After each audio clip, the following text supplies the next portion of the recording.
the kingdom between East and West. By the beginning of the 20th century, Siam had survived something that almost every other kingdom in mainland Southeast Asia had failed to avoid: colonization. Britain controlled Burma and Malaya.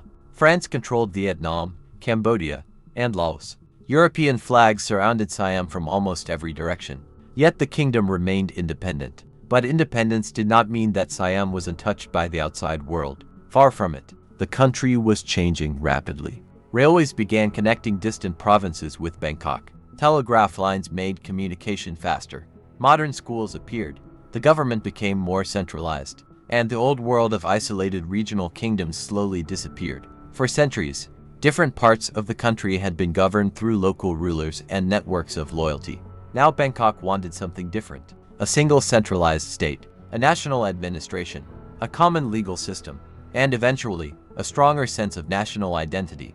This transformation was not always peaceful.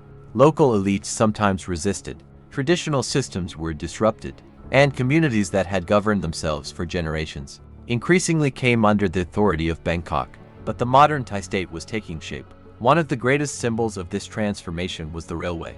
Imagine a train leaving Bangkok and traveling north. The landscape slowly changes. The crowded capital disappears. Rice fields stretch toward the horizon. Then the terrain begins to rise. Mountains appear. Forests become denser. Remote communities become connected to the national economy. For the first time, people and goods could travel across enormous distances much faster than before. The railway was more than transportation. It was political power. It allowed the government to send officials and soldiers into distant regions. It connected farmers with markets, and it made the country feel smaller. But while Siam was modernizing, another major transformation was taking place across the world. The age of absolute monarchy was beginning to disappear. In 1932, a group of civilian and military leaders launched a revolution that transformed Siam from an absolute monarchy into a constitutional monarchy. The change was dramatic. For centuries, the king had stood at the center of political authority. Now a new system was being created. But constitutional government did not immediately bring political stability. Thailand entered a period of military influence, political struggles, coups, and changing governments. The country was trying to determine what kind of modern nation it wanted to become. And then came the Second World War. This was one of the most complicated periods in Thai history. Japan expanded across Asia. Japanese forces entered Thailand in 1941. The Thai government eventually cooperated with Japan. Although resistance movements also developed inside the country, the war brought shortages, bombing, political pressure, and enormous uncertainty. Thailand was no longer an isolated kingdom watching world events from a distance. It was directly caught inside them. After the war, the country entered a new geopolitical era. The Cold War transformed Southeast Asia. Communist movements gained influence in neighboring countries. Wars erupted in Vietnam, Laos, and Cambodia. Thailand became an important ally of the United States. American military bases appeared. Large amounts of money flowed into infrastructure. Roads expanded. Cities grew. And Thailand began changing at an extraordinary speed. Bangkok became a major regional metropolis. Skyscrapers began appearing beside temples. Traditional markets survived beneath modern buildings. Motorcycles filled narrow streets. And the Chao Phraya River remained at the center of the city. But modernization also created problems. Rapid urban growth brought pollution. Traffic became notorious. Rural communities experienced economic pressure, and the gap between Bangkok and poorer regions became increasingly visible. Yet Thailand was developing another powerful industry: tourism. At first, international tourism was relatively limited. Then travelers began discovering the country's beaches, mountains, temples, food, and nightlife.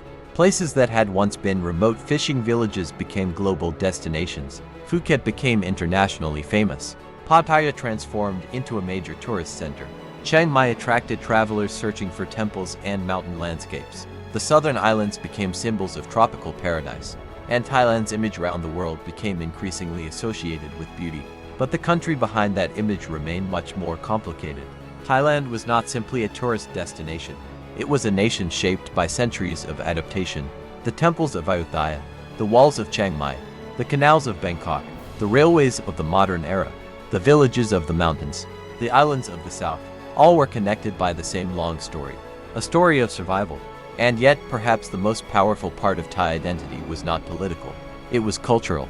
Because despite wars, invasions, modernization, and globalization, many traditions survived. And some of them are unlike anything else in the world. The culture that survived everything to understand Thailand. You cannot look only at its kings and wars. You have to look at ordinary people. The farmer working in a rice field. The monk walking through a village before sunrise. The street vendor preparing food. The family visiting a temple. The child learning traditional customs from grandparents. This is where history becomes personal. For centuries, Thai society was deeply connected to Buddhism. Theravada Buddhism became the dominant religious tradition. Monasteries became places of worship, education, community gatherings, and cultural preservation. But Thai religious life also contains older traditions. Spirit houses are one example. Outside homes, hotels, businesses, and public buildings, you may find small houses decorated with flowers and offerings. They are associated with spirits believed to inhabit the land. People may leave food, drinks, flowers, or incense. From a strictly Buddhist perspective, these practices are not the same as the teachings of Buddhism. But in everyday Thai life, the traditions coexist. This is one of the most fascinating features of Thai culture. Instead of completely replacing older beliefs, Buddhism became layered on top of them. Ancient traditions survived. Indian religious ideas arrived. Buddhism became dominant. Local spirits remained. And Chinese traditions became part of the cultural landscape. Over centuries, all of these influences blended. The result is uniquely Thai. Food tells the same story. Thai cuisine is famous around the world, but it is not a single tradition. It is a mixture of regional histories. Northern cuisine developed differently from southern cuisine. Northeastern food, known as Asian cuisine, has its own distinctive flavors. Central Thai cooking was influenced by the royal court and the agricultural richness of the Chao Phraya Basin. Southern dishes reflect the region's connections with Malaysia and the wider maritime world. And Chinese influence is visible throughout Thailand. Rice remains fundamental, but the flavors are incredibly diverse. Chili, lemongrass, galangal, coconut milk, tamarind, fish sauce, basil, lime. These ingredients create combinations that became one of Thailand's most recognizable cultural exports. But there is another cultural tradition that attracts millions of visitors: Muay Thai.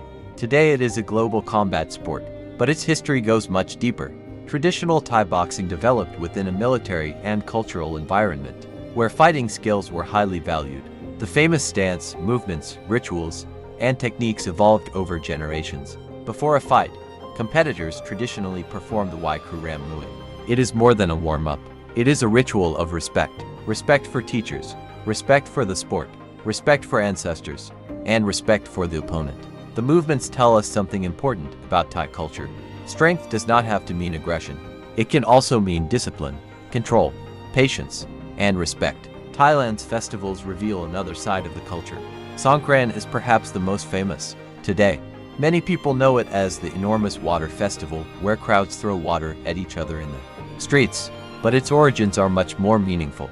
Water symbolizes cleansing, renewal, and the beginning of a new year. Traditionally, younger people may show respect to elders by gently pouring water over their hands. Families visit temples. People make merit, and old grievances can symbolically be washed away. The modern water battles are a much louder version of the tradition. But beneath the celebration is an ancient idea. Start again. Leave the past behind. Enter the new year clean. Then there is Loikrathong. As darkness falls, people gather beside rivers and lakes. Small decorated floats carrying candles are placed on the water. The lights drift away into the darkness. Some people make wishes. Others symbolically release misfortune. The sight can be beautiful. Hundreds of lights moving slowly across a river. But once again, water is at the center. The same element that shaped ancient agriculture now carries cultural meaning.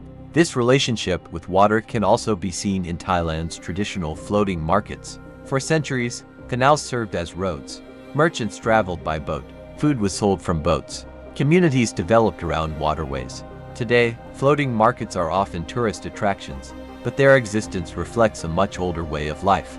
And perhaps no place demonstrates Thailand's ability to preserve the past, while embracing the present better than Bangkok. A modern skyscraper can rise beside a centuries-old temple. A luxury shopping mall can stand only a short distance from a traditional market. A train can pass above streets where vendors have sold food for generations. Thailand does not always destroy the past to build the future. Sometimes it builds around it. But this balance is becoming more difficult. Urbanization is accelerating. Traditional neighborhoods are disappearing. Young people increasingly move to large cities. And globalization is changing local customs. The question is whether traditions can survive without becoming museum pieces. Because culture is not a statue. It is something people practice. As long as people continue cooking traditional food, celebrating festivals, visiting temples, telling stories, and teaching their children old customs, the culture remains alive. And Thailand has another cultural treasure that deserves attention. It's art. From ancient Buddhist sculptures to intricate temple murals, Thai artists developed an extraordinary visual language. Gold-covered architecture, mythical creatures, Nagas, Garudas, angels, demons, warriors, kings. Every surface can become part of a story. And behind many of these images is a world of mythology. A world where gods, spirits, humans, animals, and supernatural creatures interact. But perhaps the most famous mythical creature of all is still waiting for us. The Naga. The myths, monsters, and lost stories of Thailand. Every civilization creates stories to explain what it cannot easily understand. Storms become the anger of gods. Mountains become sacred places. Strange lights become supernatural signs. And dangerous animals become monsters. Thailand is no different. Its mythology is filled with creatures that have survived for centuries. Some are beautiful, some are terrifying, and some exist somewhere between the two. The Naga is perhaps the most famous. Usually represented as a giant serpent, the Naga is associated with water, rivers, rain, fertility, and supernatural power. You can see Naga sculptures outside temples throughout Thailand. Their bodies often stretch along stairways. Their heads rise near sacred entrances. They appear to protect the temple. But why a serpent? One answer lies in the landscape.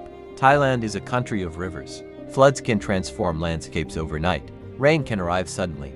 And snakes are common in tropical environments. For ancient people, the connection between serpents and water may have seemed natural.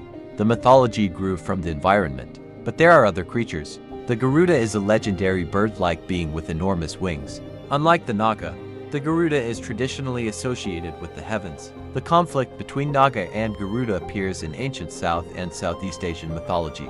Their rivalry represents opposing forces: earth and sky, water and air, serpent and bird. The Garuda eventually became an important royal symbol in Thailand. It represents authority and power. You can even see the Garuda on official government buildings and documents. Another legendary creature is the Kinari. Part human and part bird, the Kinari is often portrayed as beautiful and graceful. It appears in Thai art, literature, and temple decoration. There are also yaksha figures. These giant guardian beings can appear frightening. Their enormous faces and powerful bodies are designed to protect sacred places. Visitors sometimes mistake them for demons, but their role is more complicated. A frightening figure can be a protector. The message is simple. The sacred place is guarded. The supernatural world does not always represent evil. Sometimes monsters are the guardians, and this idea appears in many Thai temples. But Thailand's legends are not limited to religious mythology. There are stories of haunted forests, ghosts wandering old roads, spirits living in trees, and supernatural beings associated with abandoned places. One of the most famous Thai ghost stories concerns Maynak. According to the legend, a woman named Nak died while her husband was away serving in the military. When he returned home, he believed she was still alive. But the story says that Nak had become a ghost and desperately wanted her husband to remain with her. Her spirit became terrifying. The story has been retold in films, books, theater, and popular culture. Whether the story is historical is another question, but the legend remains deeply embedded in Thai culture. It demonstrates something fascinating about ghost stories. They often reflect human emotions: love, fear, grief, loss, and the inability to let go.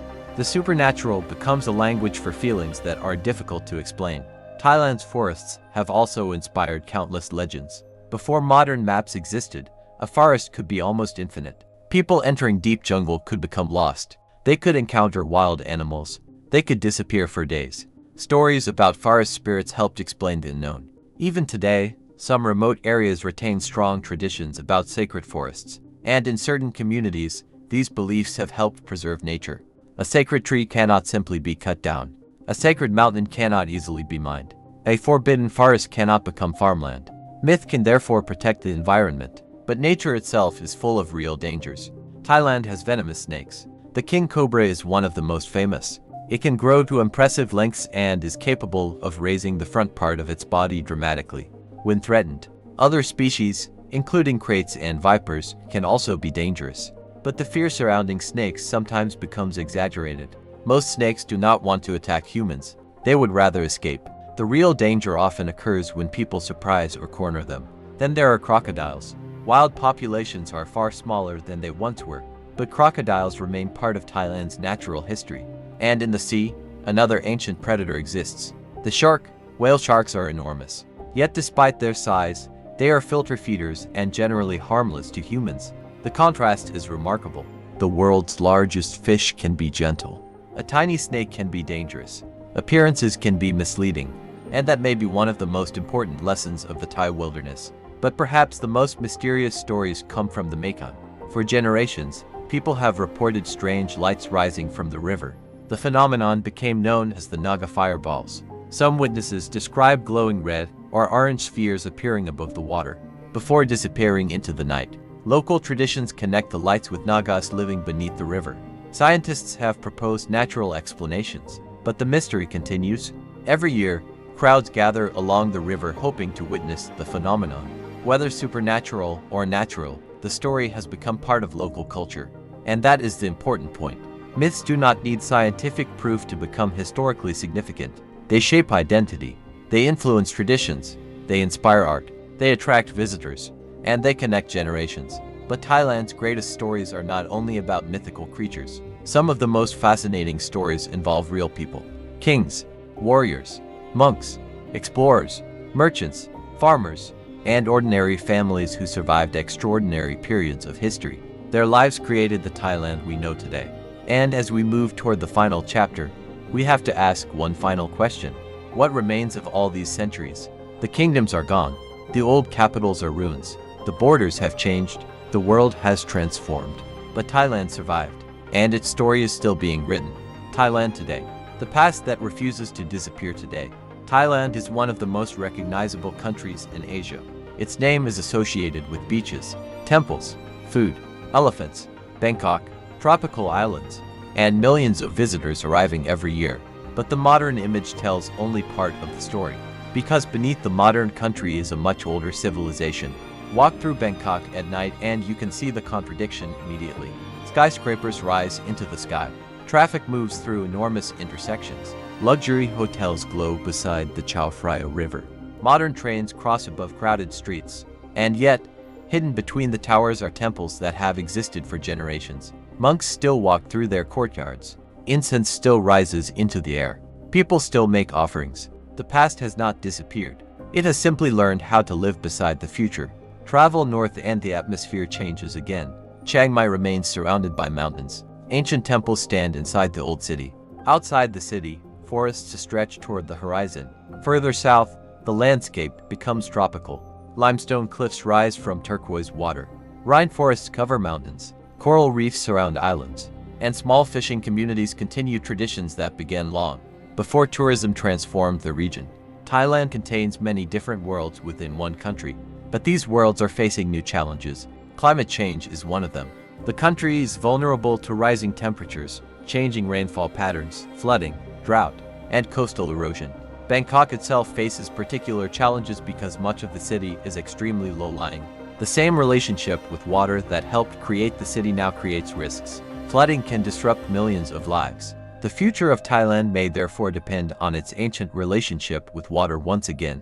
But this time, ancient knowledge must be combined with modern science. Thailand has already demonstrated its ability to adapt. It has transformed its economy, modernized its infrastructure, expanded education, developed major industries, and become one of the most important economies in Southeast Asia. Yet development creates another problem. How do you preserve history while building the future? Ancient ruins require protection. Forests need conservation. Coral reefs need time to recover. Traditional neighborhoods face redevelopment. And cultural traditions can disappear when younger generations move away. The challenge is not to stop change. That would be impossible. The challenge is to make sure that change does not erase everything that came before it. This is especially important because Thailand's historical heritage is enormous. Sukhothai remains, Ayutthaya remains, Chiang Mai remains, ancient temples remain, traditional festivals remain, old recipes remain, stories remain, even the myths remain. The Naga still guards temple stairways. Garudas still appear on official symbols. Spirit houses still stand outside modern buildings. And monks still walk through cities filled with technology. This coexistence is perhaps the most fascinating thing about Thailand. It is not a country trapped in the past, nor is it a country that completely abandoned the past. It is a country where different centuries can exist at the same time. And perhaps that is why Thailand feels so different from many other places. Its history is not always displayed behind glass. Sometimes it is alive. You can taste it in the food, hear it in the music, see it in the architecture, watch it during festivals, and feel it when standing inside an ancient temple at sunrise. But the story of Thailand is not a perfect one. Its history contains wars, political struggles, inequality, displacement, environmental destruction, and difficult decisions. The country survived by adapting. Sometimes that meant compromise, sometimes modernization, sometimes resistance, and sometimes accepting painful losses. The survival of Siam between British and French colonial empires was not simply luck. It was the result of diplomacy, geography, modernization, and political calculation. The survival of Thai culture was also not automatic. It depended on generations of people continuing traditions. And the survival of Thailand's natural beauty will depend on decisions being made today. This is why the story of Thailand is not finished. The ancient kingdoms may be gone, but their influence remains. The roads of modern cities follow ancient patterns. Modern temples preserve centuries-old architectural traditions. Festivals continue rituals developed long ago. And national identity is still connected to the kingdoms that came before the modern state. Perhaps the most powerful symbol of this continuity is Ayutthaya, once one of the greatest cities in Southeast Asia, destroyed in war, abandoned, slowly reclaimed by trees, and yet still standing. The ruins remind us that civilizations can disappear, but they also remind us that disappearance is not the same as forgetting. Every broken temple tells a story. Every ancient inscription preserves a voice.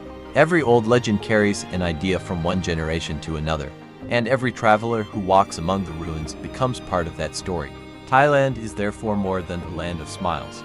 It is the land of forgotten kingdoms, of rivers that created civilizations, of mountains covered in legends, of temples guarded by mythical creatures, of forests hiding extraordinary life, of cities that rose from destruction, and of a culture that learned to survive between tradition and change. From Sukhothai to Ayutthaya, from Thonburi to Bangkok, from the mountains of the north to the islands of the south, Thailand has constantly reinvented itself.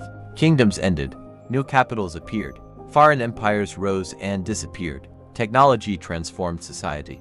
But the story continued, and perhaps that is the greatest secret of Thailand. It never remained exactly the same. It survived by changing.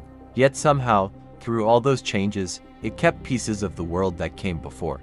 That is why an ancient temple can still feel alive, why a centuries-old festival can still fill a modern city, why a myth about a serpent can still be told beside a river, and why, after hundreds of years, the ruins of Ayutthaya still speak. They tell us that history is not simply something that happened in the past. History is what remains, in architecture, in language, in food, in belief, in memory, and in the people who carry those memories forward. Thailand's story began long before the modern nation existed, and it will continue long after today's cities change. The temples will weather, the rivers will move, the forests will grow, the cities will rise higher. But somewhere between the mountains, the rivers, the ruins, and the sea, the old stories will remain. And as long as someone is willing to listen, Thailand's hidden history will never truly disappear.